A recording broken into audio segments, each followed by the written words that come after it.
Нөмірі 1. Алматы қазақ мемлекеттік гуманитарлық педагогтік колледжі. Қашықтықтан оқыту. Практика түрі мектептегі байқау практикасы. Практика жетекшісі Жамалбек Жансая Мархақызы. Практикант Бердіханова Қалымқас Мұратқызы. 1 Б сыныбы. Пәні дене шынықтыру. Тақырыбы ауадағы физикалық қозғалыс. Ал мамандығы бастауыш білім беру. Біліктілігі ағылшынша білімі бар бастауыш білім беру мұғалімі. Сәлеметсіңдер ме, балалар? Здравствуйте, ребята. Hello, children. Ал балалар, барлығымыз бірге амандасып алайық. Қайырымды жандар айнала, шеңберге келсін жайлана.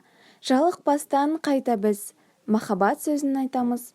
Сүйеміз барлық әлемді, әлемдегі бар елді. Бақыттымыз осы біз, қасымызда досымыз. Балалар, бүгінгі сабағымыздың мақсаты дене қызметіндегі жалпы денсаулық туралы түсінікті анықтау. Екіншісі, дене жаттығуларын орындау кезінде ағзадағы дене өзгерістерін анықтау.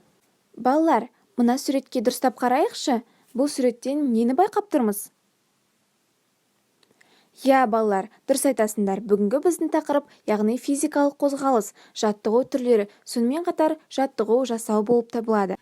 Келесі дене жаттығуларына арналған видеороликті бірге көрейік. Дене жаттығулары сенің ағзаңды жақсы дамытады, денсаулығыңның нығаюына көмектеседі, бұлшықеттер мен сүйектерді нығайтады. Басты алға артқа, оңға солға иеміз. Одан кейін басты бір жаққа және басқа жаққа айнала қимылдатамыз. Иықты бөбешікке дейін тартылатындай жоғары көтереміз. Қолдарды жан-жақтан, алақандарды ішке қаратып жоғары көтереміз. Аяқты ұшымен артқа қарай жылжытамыз. Жақсылап бүгілеміз.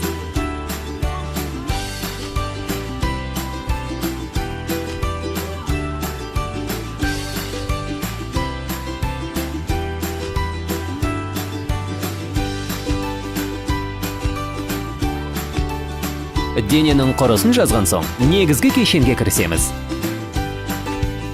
Сол қолды жоғары көтереміз. Оң қолды артқа қарай жіберіп, аяқ ұшына тұрамыз. Кейін оң қолды алға көтереміз. Сол қолды артқа қарай жіберіп, аяқ ұшына тұрамыз.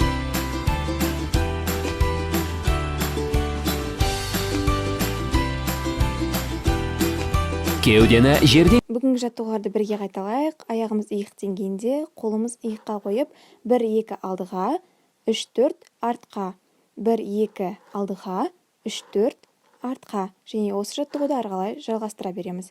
Келесі жаттығу, екі қолымыз кеуде деңгейінде, 1-2 алдыда, 3-4 оңға, 1-2 алдыға, 3-4 солға. Сонымен қатар бұл жаттығуды ары қарай 7-8 рет жалғастырамыз. Келесі жаттығу, оң қолымызды төбеге көтеріп, сол қолымыз төменде. Сонымен қатар қолдарымызды жоғары төмен сермейміз. Бұл жаттығуды 7-8 рет қайталау керек. Келесі жаттығу, оң қолымыз жоғарыда, сол қолымыз жанында тұрып, алдыға артқа бірге сермейміз. Бұл жаттығулар қол бұлшықетінің жақсаруына көмектеседі. Бұл жаттығулар жағдайында болғандықтан сіздерге өте қысқаша көрсеткен болатынмын. Назарларыңызға рахмет.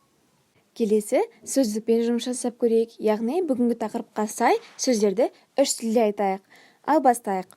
Дене, тело, body, ауа, воздух, air, жаттығу, упражнение, exercise, қозғалыс, движение, move. Балалар, келесі өзіміздің ойынымызға кезек берейік, яғни дидактикалық ойындар картотекасы. Бұл ойынның ережесін айтатын болсам, балалар белгілі бір уақыт ішінде әртүрлі жаттығуларды қайталайды, және де стоп сөз айтылған кезде балалар қатып қалуы тиіс. Қатып үлгермеген балалар белгілі бір тапсырманы орындайды, яғни осы арқылы ойын жалғаса береді. Ойын 10 немесе 8 минут құрайды. Жарайсыңдар, балалар. Сіздер бірінші тапсырманы өте жоғары деңгейде орындап шықтыңыздар.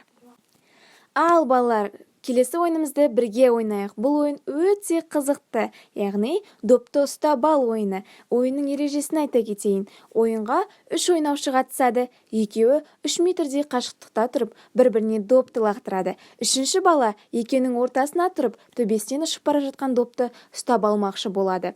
Егер ол допты ұстап алса, допты лақтырған баланың орнына барып тұрады, ал бала ойын жүргізушінің орнына тұрады. Балалар, өте тамаша, сіздер екінші тапсырманы өте жақсы деңгейде орындап шықтыңыздар. Осы беттеріңізден таймаңыздар. Балалар, бүгінгі сабағымыз өз мәресіне жетті. Сау болыңыздар. Келесіде кездескенше бүгінгі күндеріңізге тек жақсылық тілеймін. Goodbye, children. Have a nice day.